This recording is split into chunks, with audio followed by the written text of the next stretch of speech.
Hello there, welcome back to the channel. This is Nerd.World Films and continuing the Tremors saga with Tremors: A Cold Day in Hell with Arctic graboids. Actually filmed in the desert, and they just colorized the picture to make it kind of white, which is weird and really shit for the actors who are having to pretend to be cold when it was really very warm.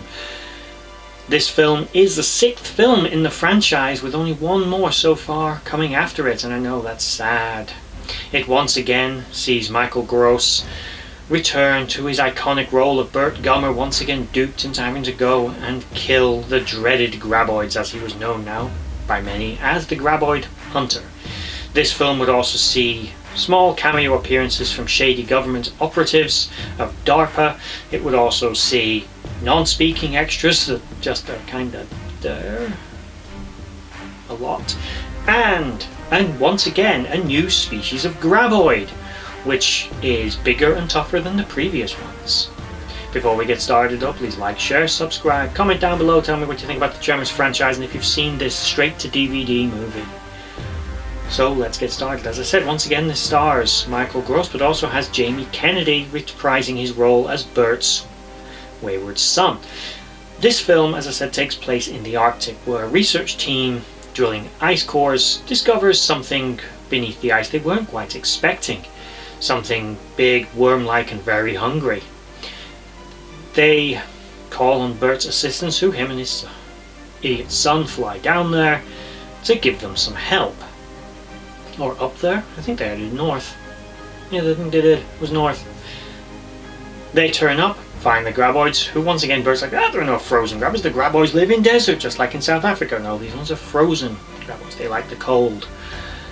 These particular strains, as I said, are more aggressive and once again seem to lack shriekers, only going straight to the airborne form, making actually the streaker form either some modern evolutionary mutation of the graboids in the continental United States, or some kind of archaic lineage, perhaps living in America, that still have this particular mutation, but other more modern species don't consider it necessary.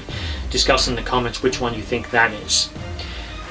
We learned that one of the scientists up here, who's the one that basically got him called down there, was Val and Rhonda's daughter, and she wears a rather nice pair of graboid boots, which is weird. And yeah, she's an excellent marksman, great with a gun, and is a bit of a big fan of Bert, as her parents often talk about him, the crazy gun nut, the lovable idiot. Now, this film, of course, is awesome. I'm sorry, it's awesome. Just got to go on a tangent.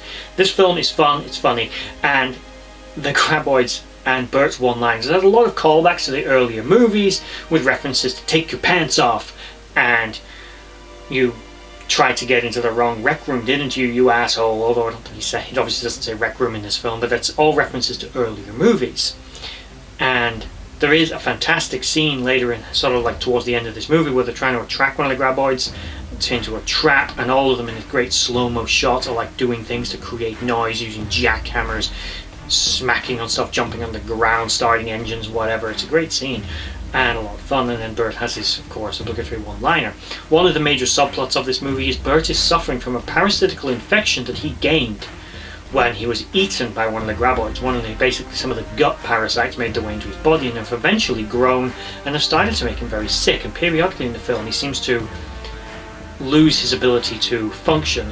He can't stand, he passes out, he gets in a lot of pain, his senses are overloaded, almost to the point where he gets himself and others killed, forcing Randy to wear his cap in honor of his stricken father and take control of the situation, in a somewhat kind of nice passing of the torch moment, which doesn't feel earned, as Randy's an idiot, but he steps up and he finally becomes a man.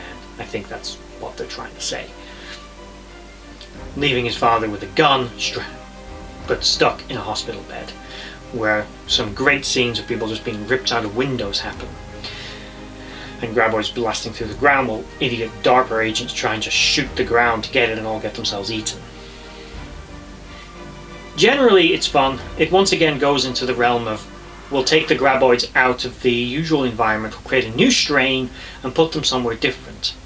this does work for the franchise. As I mentioned in the previous video, it works to take them out of their comfort zone, put them somewhere new. It makes sense that the eye grabbers that can dig through earth would also dig through ground. It also makes sense they would be able to swim, so some kind of oceanic graboid is probably what's coming in Tremors 8.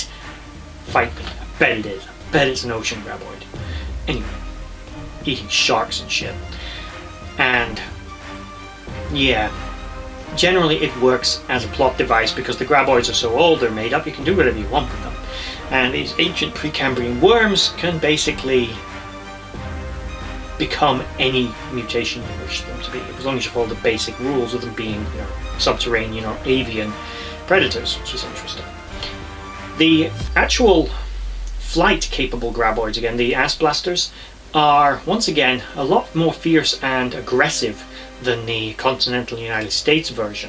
They're stronger, they're more aggressive, they're more violent, and are generally more badass, which is one of the main perks of this movie. It also has a nice blend of CGI and practical effects, with not too heavily leaning on the CGI, although it does lean on it a little heavier than some of the previous films had done, but they do a good job with what they've got.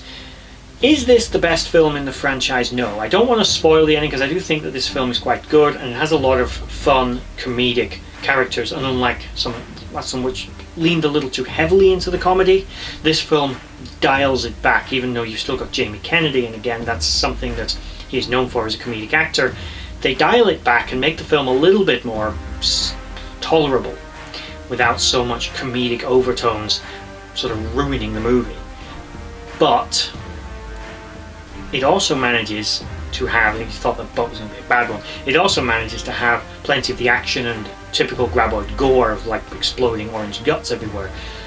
And they initially try to capture a graboid alive, and I won't give away the ending because they basically want one of these things to breed it and use it as some kind of bioweapon, and there's this moment where, you know, Randy goes inside it and they blow the fucker up with a remote control plane. I won't spoil the overall ending of the movie and some of the satisfaction that comes in doing this with some of these douchebag characters. The film is fun, it's enjoyable, and it's actually a pretty welcome addition to the franchise. It elevates itself above where the previous film had sort of sunk down into sort of more schlock comedy. This film returns to an element of horror comedy with a nice blend of actual drama and suspense with some actual violence and death, and intermixed with typical horror comedy humor. So where do I sit this film in my ranking list? I'm going to give it a 5 out of 6 just because it doesn't compare to the earlier movies. It's in the same vein but is nowhere near as awesome or epic. It has throwback references to Val, but we don't see Val because we want Kevin Bacon back. But we don't get to see him. We've got his daughter. It's like having Val Light. I mean, she's awesome, don't get me wrong, but we want Kevin Bacon back in these movies. So it gets a 5 out of 6 just for not giving me Kevin Bacon back. And there we go. Shorter video because I'm trying not to give as many spoilers as I normally do in these movies. The film's fun, it's enjoyable, I do recommend it's worth a watch, but obviously don't watch this film if you've not watched the previous movies, including the bad ones. So yeah, go away, watch these films, come back in a few days when hopefully the last film in this franchise will also be up, and that would be Tremors Shrieker Island, a much more recent addition to the franchise, which I'll discuss in my next video. With that said, discuss in the comments again what you think of the Tremors films and this one in particular. I just want to take this moment to thank you for watching that video. If you liked what you saw, please check out my social links in the description box below to Instagram and Twitter and others, and also is down there a link to my Patreon page where you can support this channel and the others as I try to grow this franchise and do this more regularly. If you made it all the way to the end of this video, thank you for watching, and bye bye.